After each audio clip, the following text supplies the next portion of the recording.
Italy کے شہر نوویلارا کی سمن عباس کا 1 ماہ بعد بھی کچھ پتہ نہیں چل سکا کہ وہ کہاں ہے۔ اس خبر کی وجہ سے لوکل میڈیا اور لوکل کمیونٹی ہے اس کے اندر اشتعال پایا جاتا ہے، جبکہ ہماری پاکستانی کمیونٹی جو ہے اس میں غم و غصے کی لہر ہے اور تشویش ہے۔ پاکستانی کمیونٹی اٹلی میں عورتوں کے ساتھ تشدد اور قتل کی اس سے پہلے بھی کئی وارداتیں ہو چکی ہیں۔ اس وجہ سے لوگ جاننا چاہتے ہیں کہ اس پراسرار کہانی کی تفصیل کیا ہے۔ آج کی اس ویڈیو میں ہم آپ کو یہی تفصیل بتائیں گے۔ اٹلی سے میں وسیم رضا اپنے YouTube channel global T V کے ساتھ۔ میڈیا رپورٹس کے مطابق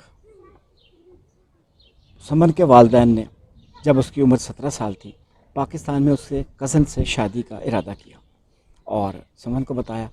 سمن نے انکار کیا شادی سے، لیکن والدین چونکہ بضد تھے کہ وہ شادی پاکستان میں ان کی کرنا چاہتے تھے، لہٰذا یہ معاملہ الجھن کا شکار ہو گیا۔ سمن نے اس دوران مقامی سوشل کے اداروں کو بتایا، سوشل پروٹیکشن کے اداروں نے ان کو اپنی تحویل میں لے لیا اور ان کو ایک علیحدہ جگہ میں منتقل کر دیا۔ اس دوران والدین کا اور سمن کا رابطہ رہا اور اس موضوع پر بات چیت ہوتی رہی۔ سمن بضد تھی شادی نہ کرنے پہ، جبکہ والدین چاہ رہے تھے کہ ان کو پاکستان جا کے ان کی شادی اس کے کزن سے کر دی جائے۔ اس دوران سمن ایک دفعہ بیلجیم بھی چلی گئی، پھر اس کے بعد وہ واپس آئی تو دوبارہ اس موضوع پہ بات ہوئی۔ اب سمن کی عمر 18 سال ہو چکی تھی، لیکن وہ پھر بھی اس شادی پر رضامند نہیں تھی۔ اس تکرار کے دوران اچانک ایک دن پولیس نے ان کے گھر پہ عدالتی کوئی احکامات تھے وہ ریسیو کرانے کے لیے رابطہ کیا، تو سمن کا ان سے کوئی رابطہ نہ ہوا۔ انہوں نے پوچھا کہ گھر والوں سے پوچھا کہ سمن کہاں ہے، تو انہوں نے کہا کہ یہی ہے، وہ آ جائے گی۔ لیکن جب سارا دن گزر گیا اور سمن واپس نہ آئی تو پولیس والوں کو شک ہوا۔ اسی دوران اپریل کے مڈ میں پولیس والوں کو ایک ویڈیو ملی جس میں انہوں نے دیکھا کہ اس کے کچھ رشتہ دار ہیں سمن کے، جن کے ہاتھوں میں بالٹیاں اور بیلچے ہیں، وہ اپنے گھر سے نکلے ہیں اور کہیں کھیتوں کی طرف گئے ہیں۔ یہاں چونکہ کھیتی باڑی کا کام ان کے والد کرتے تھے، تو انہوں نے اپنی تفتیش کا دائرہ وسیع کیا، سراغ کتوں کی مدد بھی لی اور ہر جگہ ان کو تلاش کرنا شروع کر دیا۔ اس دوران میڈیا میں جب یہ خبر آئی تو اس سے کافی اشتعال پیدا ہوا، کیونکہ اس سے پہلے بھی سان کاندیدو میں ذیشان فاطمہ کے ساتھ یہ واقعہ ہوا تھا، بریشیا میں ایک واقعہ ہوا تھا، پھر زکا کے ساتھ ایک واقعہ ہوا تھا۔